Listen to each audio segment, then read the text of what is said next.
Assalamualaikum warahmatullahi wabarakatuh. Sahabat semuanya, dalam kesempatan kali ini saya ingin berbagi sedikit informasi, yaitu cara pekerjaan tanah uruk pada ruang utama maupun pada teras di bawah lantai. Jadi, fungsi dari tanah uruk ini adalah supaya level yang direncanakan ini bisa terpenuhi, sehingga nanti ketika akan membuat rabat beton lantai maupun di atasnya itu kita pasang lantai keramik maupun lantai jenis lainnya. Ini perlu kita sampaikan sebelum pengurukan ini bisa dilihat untuk ketinggian pondasi, yaitu pondasi pasangan batu, kemudian ditambah dengan ketinggian slope yang kita rencanakan di sini adalah 20 cm. Nah, ini nanti untuk tanah uruknya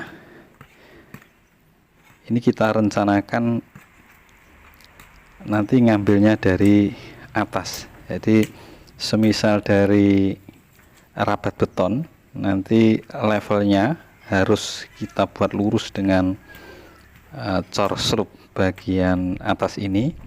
Kemudian untuk ketebalan rabat ini semisal ini kita rencanakan 5 cm, maka tanah uruk yang harus dimasukkan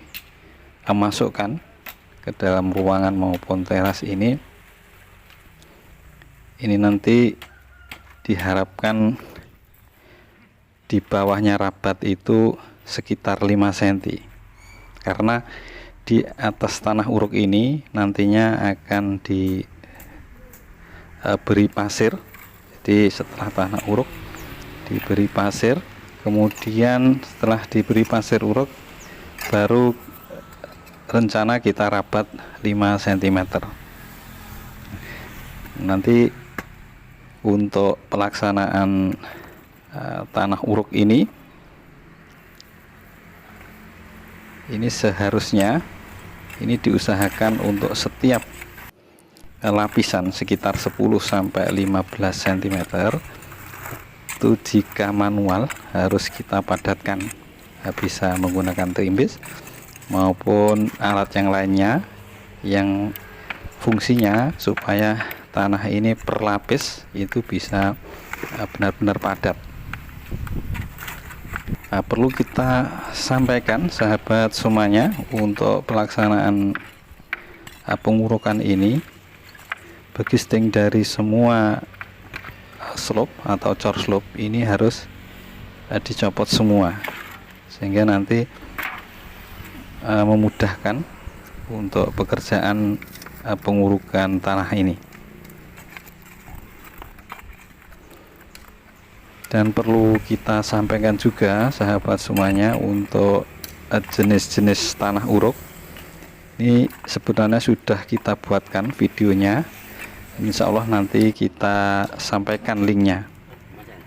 Nah, ini perlu kita sampaikan juga bahwa antara slope utama dengan slope teras ini kita beri selisih 5 cm untuk ketinggiannya. Jadi nanti tanah uruknya ini kita buat levelnya juga lebih rendah 5 cm dibanding dengan tanah uruk di bagian ruang utama ini.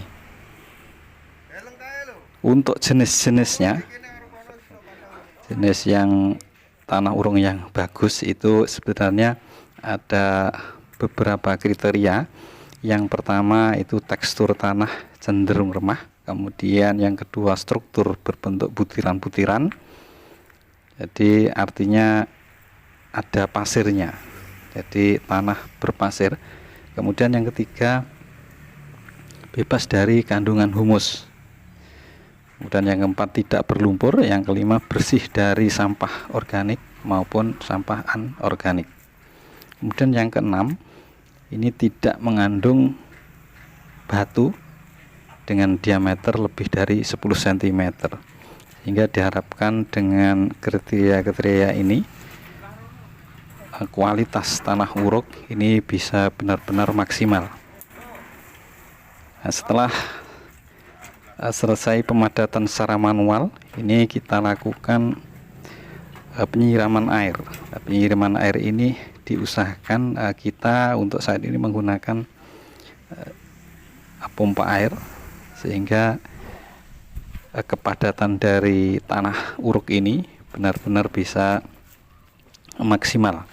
Jadi rongga-rongga yang mungkin ketika pemadatan manual ini belum benar-benar padat, ini bisa menjadi lebih padat jika sudah kita airi air.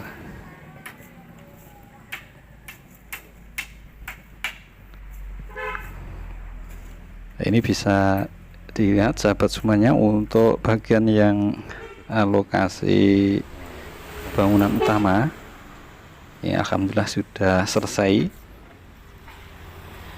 Tinggal yang bagian teras.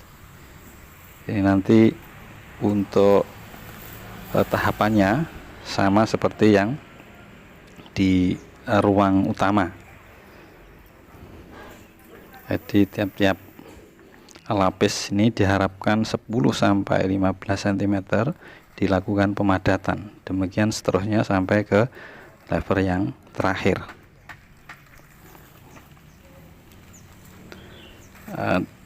Dengan proses pengurukan ini diharapkan nanti ketika mau memasang batako atau temboknya ini bisa lebih mudah.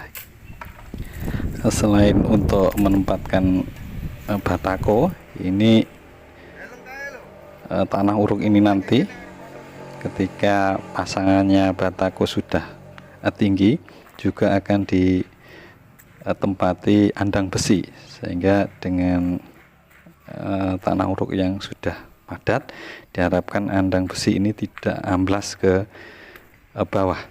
Mungkin demikian sahabat semuanya untuk video kali ini, semoga bisa bermanfaat. Assalamualaikum warahmatullahi wabarakatuh.